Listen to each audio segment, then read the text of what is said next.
ఇక డీటెయిల్స్ చూస్తే బీఆర్ఎస్ నేతల విమర్శలకు సీఎం రేవంత్ రెడ్డి ఘాటుగానే స్పందించారు.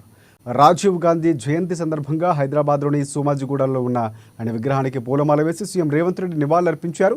సచివాలయం ఎదుట రాజీవ్ గాంధీ విగ్రహం పెడితే తొలగిస్తామని కొందరు మాట్లాడుతున్నారని, చేతనైతే ఆ విగ్రహాన్ని టచ్ చేయండి, అంతు చూస్తామని స్ట్రాంగ్ కౌంటర్ ఇచ్చారు సీఎం.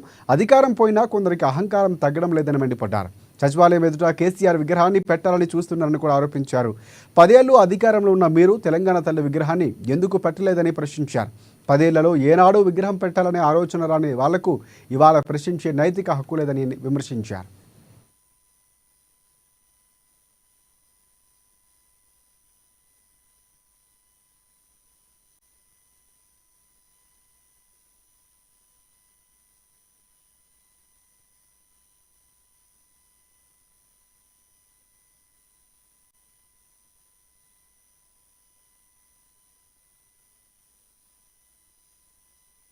అధికారం పోయినా బలుపు మాత్రం తగ్గలేదు.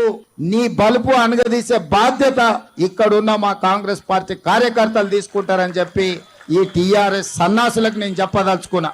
ఆ సన్నాసి దుఃఖం బాధ ఏందని నేను కనుక్కుంటే అక్కడ వాళ్ళ అయ్య విగ్రహం పెడదాం అనుకున్నాడట. వాళ్ళ అయ్య పోయేదెప్పుడు, వీడు పెట్టేదెప్పుడు అక్కడ విగ్రహము? ఈ దేశానికి స్వతంత్రం తెచ్చిన కుటుంబము, ఈ దేశం కోసం 2 తరాలు ప్రాణాలు ఇచ్చిన కుటుంబము, ఈ తెలంగాణ రాష్ట్రాన్ని ఏర్పాటు చేసిన కుటుంబము, సచివాలయం ముందు కోట్లాది ప్రజలకు స్ఫూర్తిగా అమరవీరుల స్తూపం పక్కన ఈ దేశం కోసం అమరుడైన శ్రీ రాజీవ్ గాంధీ గారి విగ్రహం పెట్టడం సముచితం. అంతేగాని ఉద్యమం ముసుగులో తెలంగాణ రాష్ట్రాన్ని దోసుకొని వేలాది కోట్ల రూపాయలు సంపాదించుకొని వందలాది ఎకరాల ఫామ్ హౌజులు కట్టుకొని తాగుబోతు సన్నాసుల విగ్రహం ఒకవేళ సచివాలయం ముందల పెడితే ఈ పిల్లలకు ఎవరిని ఆదర్శంగా చూపిస్తారు? పొద్దున్న లేస్తే రాత్రి వరకు తాగి ఫామ్ హౌస్ లో పొర్లాడే కేసీఆర్ విగ్రహం ఉండాలనా అక్కడ సచివాలయం ముందల? లేకపోతే దేశం కోసం ప్రాణత్యాగం చేసిన రాజీవ్ గాంధీ విగ్రహం ఉండాలనా? తెలంగాణ సమాజం ఆలోచన చేయాలి.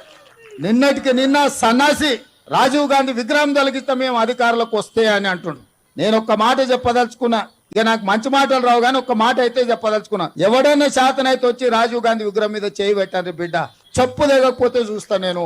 నీ అయ్యా విగ్రహం కోసం దేశం కోసం ప్రాణాలు ఇచ్చిన రాజీవ్ గాంధీ విగ్రహాన్ని